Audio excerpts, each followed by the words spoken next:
तो बच्चों देखते हैं आज चैप्टर 2 जो कि सीबीएसई के साइंस का चैप्टर 2 है जिसका नाम है सॉर्टिंग ऑफ मटेरियल्स। तो आज सॉर्टिंग ऑफ मटेरियल्स देखेंगे।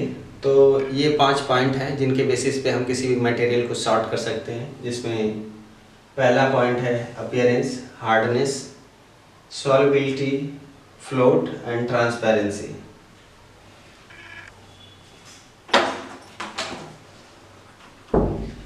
तो सबसे पहले अपीयरेंस की बात करते हैं। तो किसी भी मटेरियल में उनका अपीयरेंस में भी वो कलर के बेसिस पे हो सकता है या उनकी साइज के बेसिस पे, जो भी है उनके हम अपीयरेंस के बेसिस पे उनको सॉर्ट कर सकते हैं। जैसे कि कुछ मटेरियल्स का कलर ब्लैक है, कुछ ब्राउन है, कुछ ग्रे है, या कुछ और भी कलर हो सकते हैं, वाइट है या येलो है। तो उनके बेसिस पे हम मटेरियल को सॉर्ट कर सकते हैं based on appearance. Like cotton, cotton का कलर क्या है? वाइट। आयरन, आयरन का कलर क्या है? ये हो सकता है ब्लैक या ग्रे, कुछ इस टाइप से हो सकता है।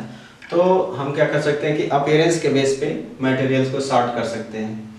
दूसरी जो चीज़ है कि हार्डनेस, हार्डनेस के बेसिस पे भी हम मटेरियल्स को सॉर्ट कर सकते हैं। जैसे कि कुछ मटेरियल्स सॉफ्ट हो सकते हैं, जैसे कि सॉफ्ट की बात करें तो सॉफ्ट मटेरियल हो सकता है कॉटन।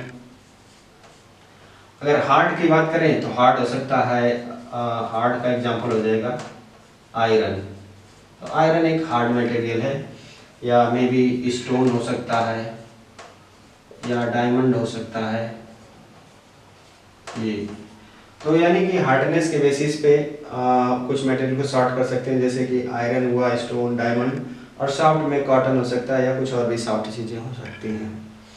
उसी तरह सॉल्युबिलिटी की बेसिस पे, जैसे कि कुछ चीज़ें पानी में जो कि डिजॉल्व हो जाती हैं उनको हम सॉल्युबल बोलते हैं, और जो भी चीज़ें पानी में डिजॉल्व नहीं होंगी उनको हम इनसॉल्युबल बोलते हैं। तो अगर सॉल्युबल की बात करें तो जो कि इसमें दो हो जाएगा सॉल्युबल, जिसका एग्जाम्पल है साल्ट या शुगर। साल्ट या शुगर पानी में डिजॉल्व हो जाएगा, इसलिए हम इसको सॉल्युबल बोलेंगे। और इनसॉल्युबल, इनसॉल्युबल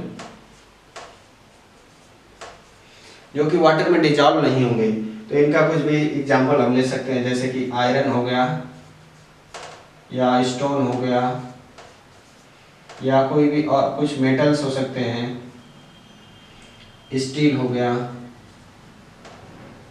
कॉपर हो गया।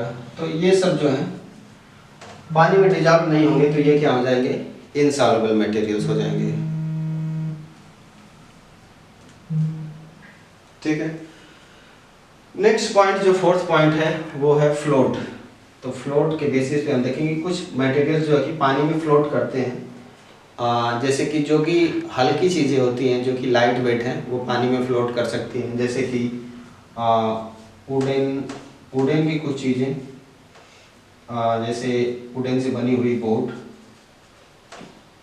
बोट या मेटल से भी बनी हुई बोट, बट उनका कंस्ट्रक्शन कुछ स्पेशल होता है, जिनसे क्या होता है कि वो पानी के ऊपर फ्लोट कर सकती हैं। कुछ जो कि फ्लोट नहीं करेंगे यानी सिंक कर जाएंगे, सिंक। तो इसमें कुछ छोटे ऑब्जेक्ट्स, मान लो आप स्टोन, रॉड, तो इस टाइप की चीज़ें जो कि फ्लोट नहीं करेंगे वो सिंक करेंगे, तो उनके एग्जांपल हो जाएंगे स्टोन, रॉड। और कुछ चीज़ें जो पानी में फ्लोट करेंगी, तो लाइट वेट वुड, तो ये सब पानी में फ्लोट करेंगी।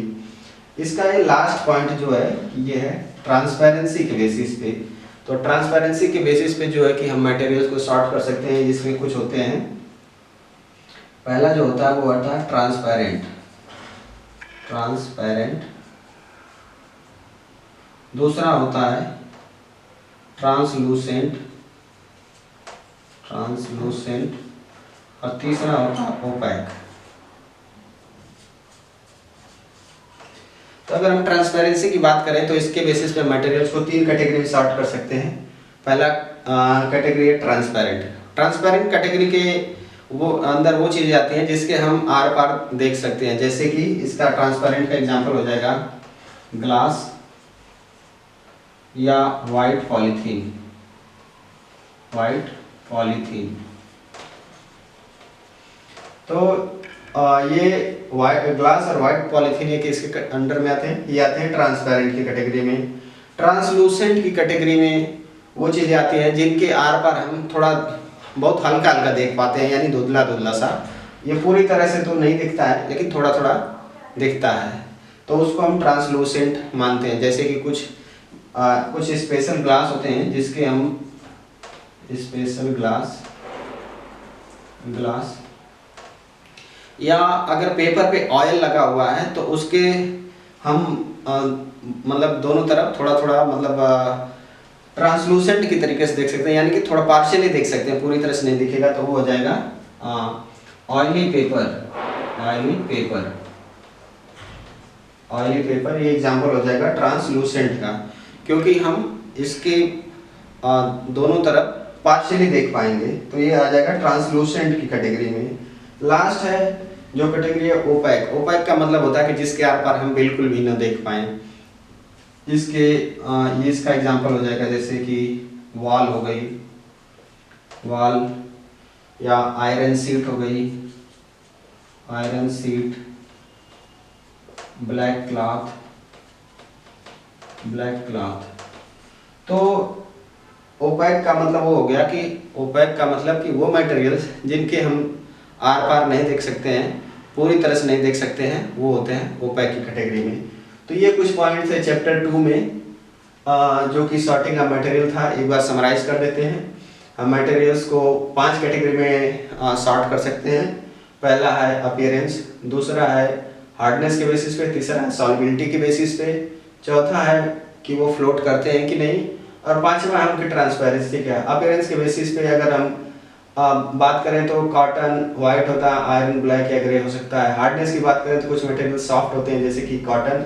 हार्ड की बात करें तो आयरन, स्टोन या डायमंड हो सकते हैं। सॉल्युबिलिटी की बात करें तो कुछ जो है कि मटेरियल्स जो कि पानी में डिजॉल्व हो जाते हैं उनको हम सॉल्युबल बोलते हैं, जिनका एग्जांपल है साल्ट और शुगर।